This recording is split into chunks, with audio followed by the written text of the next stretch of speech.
So we're back in my basement, my workbench and everything, because I have some more soldering to do. Except today it's going to have to do with this. For those that aren't familiar with this, this is what we call the SNES Jr. or Super Nintendo Jr.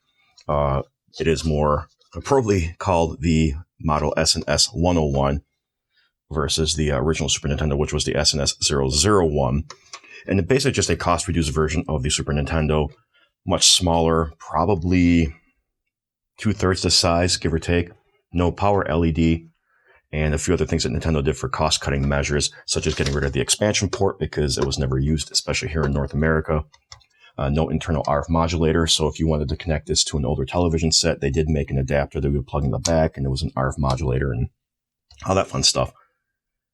Still uses the same North American power adapter and the the AV out that they introduced with the Super Nintendo and have used all the way up through the GameCube.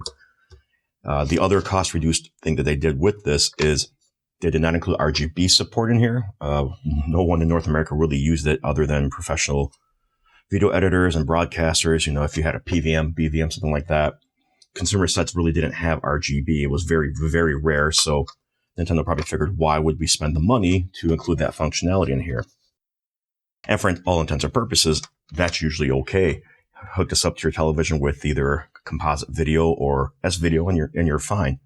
However, in my situation, because I have the Samsung flat CRT that does do component video, I went out and I purchased an HD Retrovision RGB to component video cable, which I was using on an older model Super Nintendo that I had to use in my little retro gaming setup because this one didn't support it. However, you can RGB mod them, and I went online and I purchased one. This is not the Voltar one. Voltar does make one, but at the time, he didn't have any in stock. Wasn't sure when he was going to have any more stock, so I just went on Ali and ordered them. And yes, it is a very, very, very tiny PCB, probably the size of a postage stamp, give or take. So we're going to RGB mod this console. And while we're in there, I also picked up a cap kit for console 5 for this, so that, we can ensure its longevity for years to come, because by now, some of the capacitors are starting to leak. It seems to be more of a problem with the SNES 001 models that have a combination of through-hole and surface mount caps. The surface mount caps are the ones that seem to be leaking more so than the through-hole ones, but either way, it's good to replace them. The Junior, fortunately, has all through-holes, hopefully, so it should be a relatively simple process. And anyone who's a beginner with soldering, if you know how to do through-hole stuff, you can recap your SNES Jr. without too many issues. Hopefully so. So anyway, we'll go ahead and we'll get this opened up. You will need a game bit, and if you're not sure what a game bit is, a game bit driver, it's basically used to open up the types of screws Nintendo primarily used.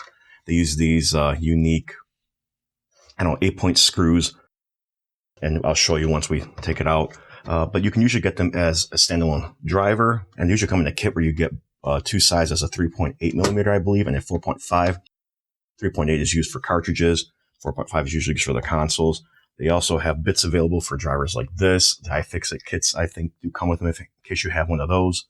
And I cannot find my drivers anywhere, my bits, so I have to go and take a look for them. I'll be right back. So I can't find them anywhere, but I did find my driver, just standard one. You can get these on Amazon, eBay, AliExpress, probably a bunch of other online retailers as well. Maybe even your local retro game shop sells them, who knows. This should be more than enough. And on the Junior, there's only 4 screws, so we'll remove those now. Look at that, they are. And yeah, these are definitely the same size, so now it's okay if the screw doesn't completely come out. As long as it's loose enough, you should be able to just flip it over and a little bit of a tap. Let's get the top there. And they'll all come out. And yeah, they're all the same length. So shouldn't be a big deal, although kind of slightly different color brass. That's interesting. Maybe it's just the lighting. Anyway, once you've got that done, this should just lift off. And again, because there's no power LED or anything, you don't have to worry about it. This unit is very clean because when I first got it, I gave it a full bath, so it should be clean. The other major change that they pretty much did with this is that the board itself is significantly smaller than the original Super Nintendo board. This is actually probably close to the size of a Famicom board, so And once you open it up, as you'll see, the rest of the screws are just Phillips, and there are 1, 2, 3, 4, 5, 6, 7, and then you'll have to take 2 more additionally when you remove the board. So we'll switch to Phillips. Yeah, we'll go with PH2. Less likely to strip it.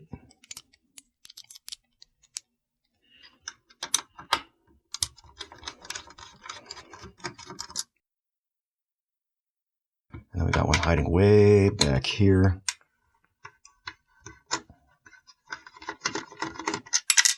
Oop. Looks like it's the same, but I'll still separate it anyway. And then this should just lift out. Again, pretty clean. There's a little bit of something there, but... And then this is basically the board here. There's some shielding that they have here, which should just lift out without really much force. Oh, it looks like some dust had managed to get back inside. I'll have to give that a cleaning later.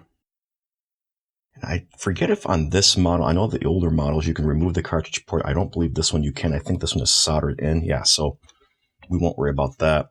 But there are still some more screws we need to remove. We need to remove the screws for the heatsink, including the one for the 5-volt regulator here. I'll go ahead and let me just make sure. I'll remove this one first. And this one is a machine screw, and that does have some washers on it, so try not to lose those. And then there are 4 more. These 2 larger ones are for the heatsink. These 2 should also be machine screws, and they too also have washers.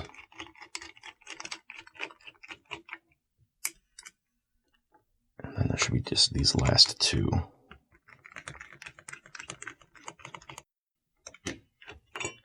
Heatsink will just come off. There's no thermal paste. That's odd that Nintendo didn't do that. I may add some just to help this little guy here survive, because these things do get hot and they can fail. So I'm not going to be able to remove this without desoldering it, it looks like, because of the power connector. But I don't think actually that I did need to remove that. Probably fine.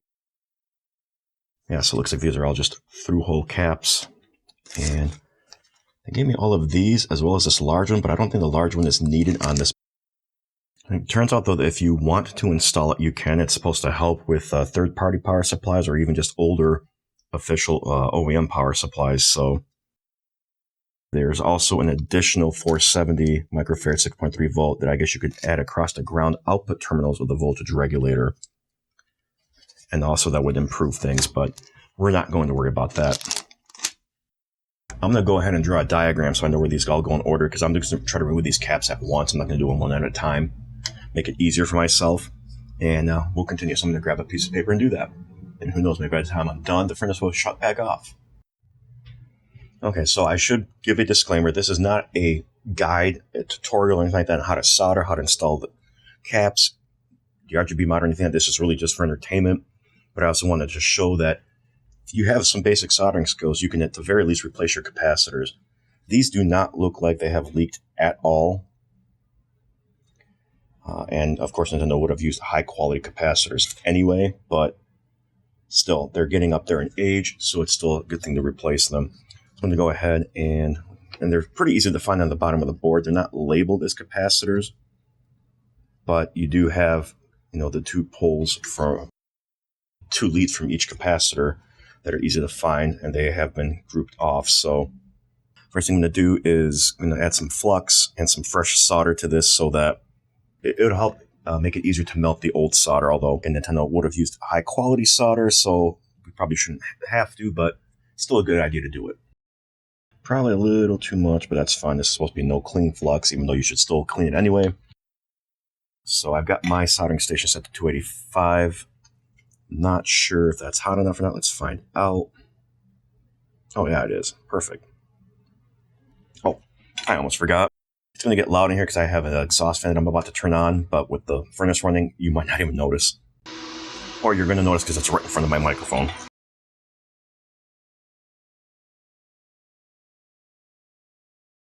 Yeah, that should be good enough. Again, it doesn't have to be perfect because we're going to be removing it all anyway. Now, removing capacitors, in my experience, there's several ways to do it. One way is just to heat up both of these leads and pull the caps out, clean up the holes after the fact. You can use a desoldering pump with an iron. You'll probably find a lot of these cheaper ones. They will work, but eventually the plastic tip does wear out and it kind of becomes useless. There's better ones out there, such as this style here. Much more premium. It comes with a silicone tip, and you can just get some silicone tubing, replace when you need to. Opens up so you can clean it out. A little bit better suction on it. So there's that. And then also there's the good old-fashioned desoldering gun. I probably won't be using the desoldering gun today, but we'll see. If it gets to be difficult to do this, I may have to. Another way you can also do it is to use some desoldering wick to wick up as much of the solder as possible and go from there. Now, because of the fact that these leads were not trimmed, I probably should have done it ahead of time, but I didn't. So using desoldering wick probably won't work. But what we can try, let me try the pulling method here. And when I say pull, I don't mean like yank it out. I just mean gently rock it back and forth until the leads are free. But yeah, so there we go. It's out. I'm going to give it a test real quick just to see if it was good or not. And as you can see, it shows up as 45.78 microfarads, 47, so that's usually within the margin of error, so it should be good. I'm willing to bet that they're all good, but still I wanted to test it as I drop it on the floor. I'll pick that up later, and I'll just probably put it in a bin somewhere. If I ever need a quick capacitor and I don't have that particular value on hand, I'll use the used ones. So I'm going to go ahead and I'm going to remove the rest of these, and we'll continue. So I got them removed. Some are a little bit of a pain. The ground plane on here seems to be pretty good at absorbing some heat, so I increased it from 285 to 295 so to get them out, but for the most part they come out all right. So I'm going to go ahead and I'm going to add a little bit more flux, and I'm going to add some solder to the pad so that I can more easily remove them with some wick here. No, didn't quite get it. Let's see if I can get this other one though. I may also need a larger tip too. But if you struggle cleaning these out, just add some more solder again and try again. You can also try, like I said, a desoldering gun or a pump. Let's try one more time, and I'll do the rest, and I'll do it off camera. I can't get it because the camera's kind of in the way right now, and that could be contributing to my frustration.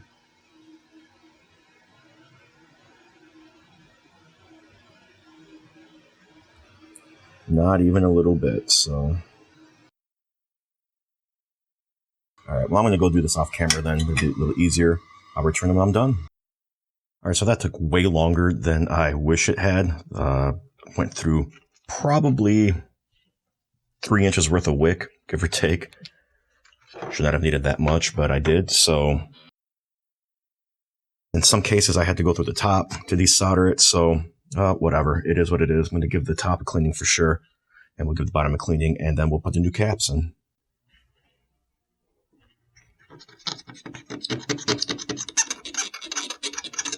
I just want to give the top a cleaning because some of the flux leaked through, so. One thing I did realize, they actually intended originally to put in an RF modulator here, because that's what this is for here, audio, video, and ground. But there isn't one, so not sure why they changed their mind, unless they had intentions for other markets or something like that. I don't know. I'm sure there's some information online somewhere.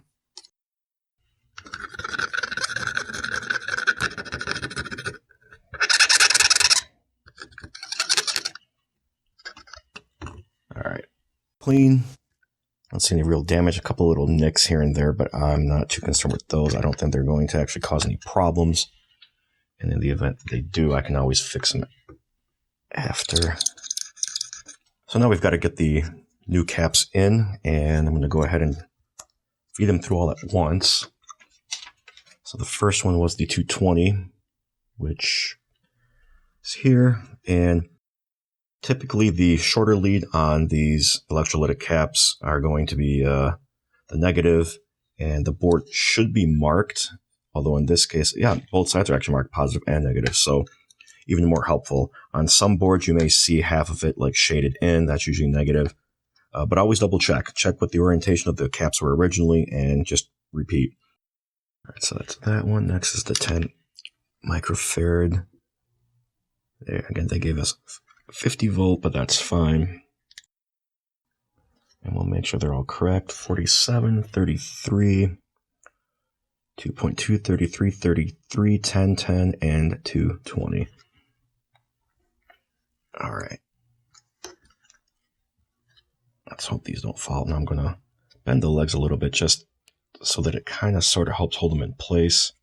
I'm also pushing down on them as I do so that we can get the capacitor as low as possible, because we got to make sure there's enough clearance there because of the heatsink. I'm going to turn on my exhaust fan again because I'm going to have to do some soldering and it's going to get loud again.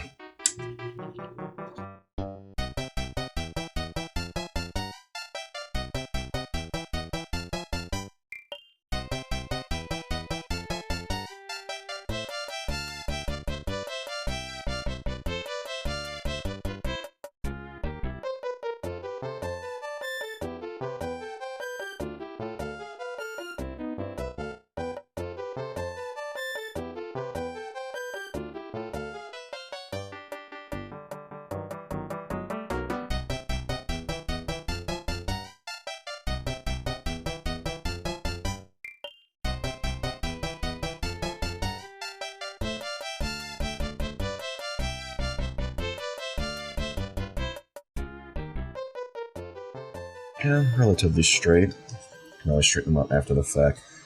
If you're not sure, once they're in, you can also then, just to make them a little extra lower to the board, is heat them up a little bit and just gently push down from the top. And that can help lower it a little bit more, but I think we're good. Maybe this one here is a little bit higher than it should be.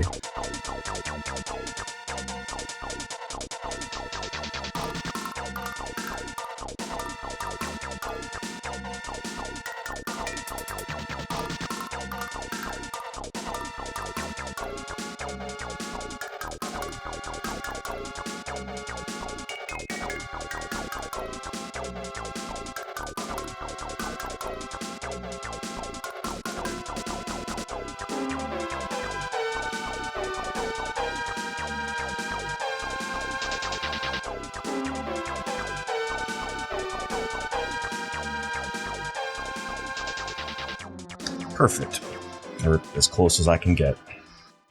Now, of course, the smart thing would be is to test it real quick to make sure that everything still works, but I'm pretty sure it will, and so I'm not going to worry about that. But I recommend that you do test, especially if it's your first time soldering or first time doing something like this.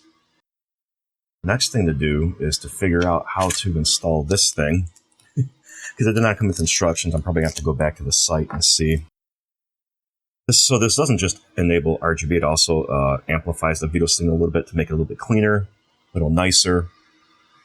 Because the RGB Mod, these one-chip SNES Juniors, which they're all one-chip, so but you could just do it, I guess, from what I understand, with just some resistors and not even a wire. You can just take the resistor from where they got to go, and that's it. Using a kit like this, an adapter board like this, obviously is going to result in better connectivity and with the amp and everything. And yeah, and this is using a Texas Instruments. I don't know if the camera's going to capture it because it's so tiny, but a THS 7374. Let me look up the instructions real quick. So the instructions are basically just that: align the chip there, solder them into these. Where are they at now? I'll have to see if I can find some other information online, because that's not going to help me any. Okay, so this one is probably based off of an open source project, and if I remember, I'll link it below. But they've got some better images here, obviously. You can also optionally replace the capacitor. I don't have that, so we're going to leave it. So yeah, so there's the RGB and the sync, so that one image was right. It doesn't look like I have to move any other components. So they say to just solder this on and do isolate it. So that's what that little pad is for here, more than likely. And then I just connect the wires from there to here, and that's it. So let's see if I can do this. So I could not for the life of me remove the adhesive backing off of this piece of felt pad. So I'm just using some Kapton tape. Should be alright. And again, this is just going to go right over the top. And you add solder, and that should be it. I do need to change my tip though. I need a smaller tip. Now I've never had luck with this type of soldering, so we'll see how this goes.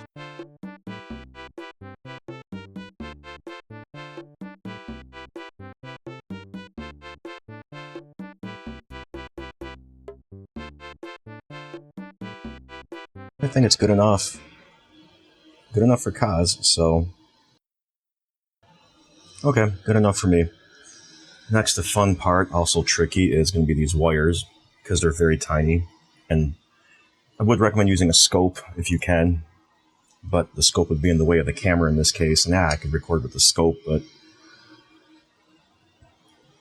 So they give us 4 colors. There's going to be red for red, green for green, blue for blue, and yellow for sync. Of course, this is probably not the greatest wire in the world. Now, I know I'm not going to be routing these very nicely and cleanly and everything. It's not going to look very pretty. But again, this is going in my own system, not for anyone else. So now these should be... Yeah, it looks like they're clean. They don't have any solder mask on them.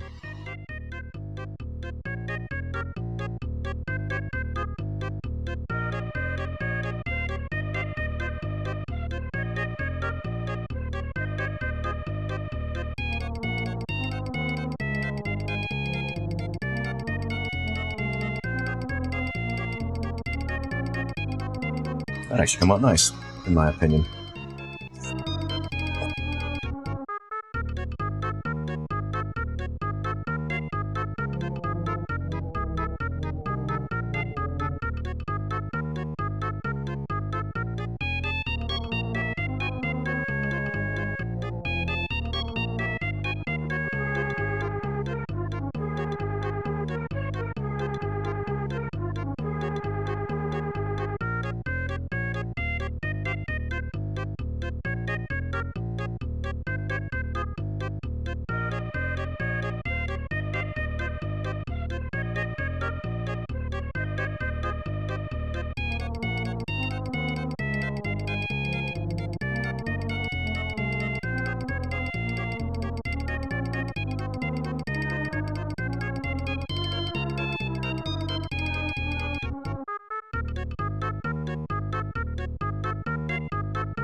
Alright. Now we gotta route them.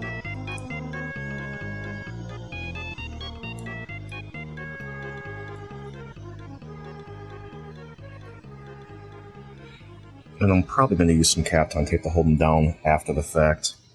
And these leads are a little longer than I would have liked, and I don't like the way this red turned out actually.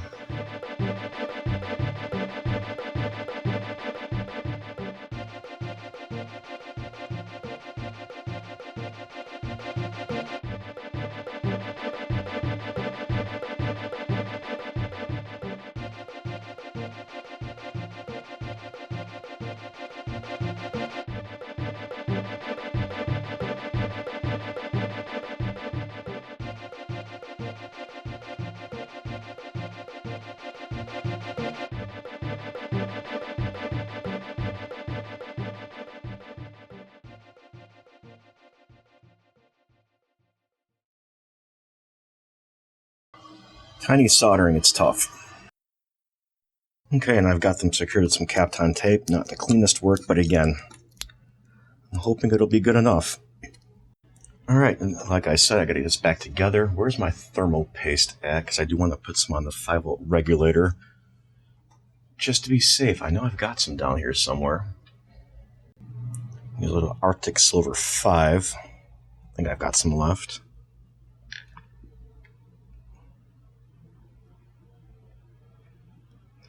Don't need a ton. Didn't have any before anyway, so... And it might not even be necessary, but I figured, why not? Alright, so first things first, I believe...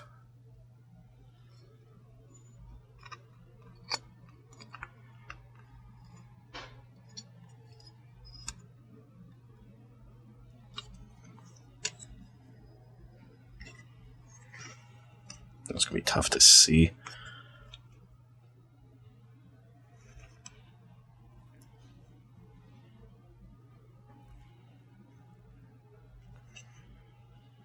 I don't think I'm going to get the right angle for it, but we'll pretend like you see what I'm doing here.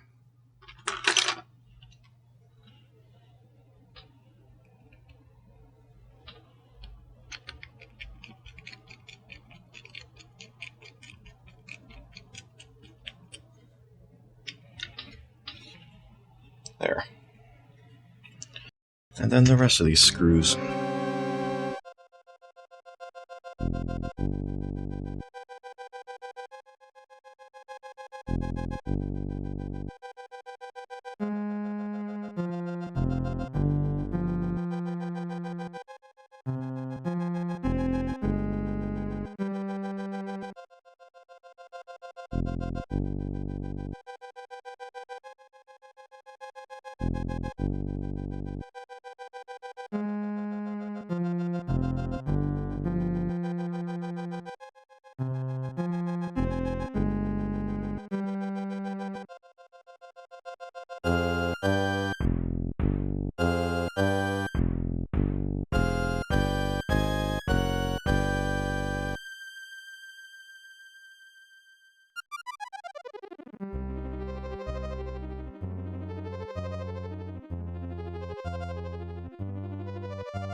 All right, let's go ahead and we'll test it and see if I didn't break anything. If I did, you'll probably never see this video, or maybe you will. Maybe it's a lesson. We'll see. All right, back in the game room. Got it hooked up. TV set to DVD, which is the component video input. Make it a little darker here because I want to make sure we can see the screen as clearly as possible. Let's turn it on and see what happens. It works! Yes! And this is definitely the RGB signal as far as I can tell, because the only cables I have hooked up are the component video ones, so...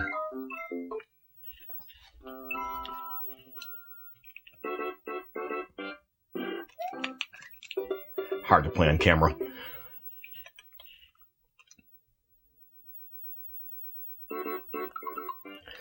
But yeah, so this was a learning experience for sure. Not sure if I'm going to want to do this professionally for any number of reasons, because it's extremely difficult to do and time consuming and everything. Although obviously if I did more, it would be a little bit easier as time goes on. So we'll see. I don't know. I'm not getting into the business of modding consoles or anything, but replacing capacitors seem to work fine. The RGB mod seems to work fine. I'm happy. So what do you guys think of this video? Have you guys done anything like this before yourself? Any tips for the future? Let me know down below. Otherwise, thanks all. I'll catch you later.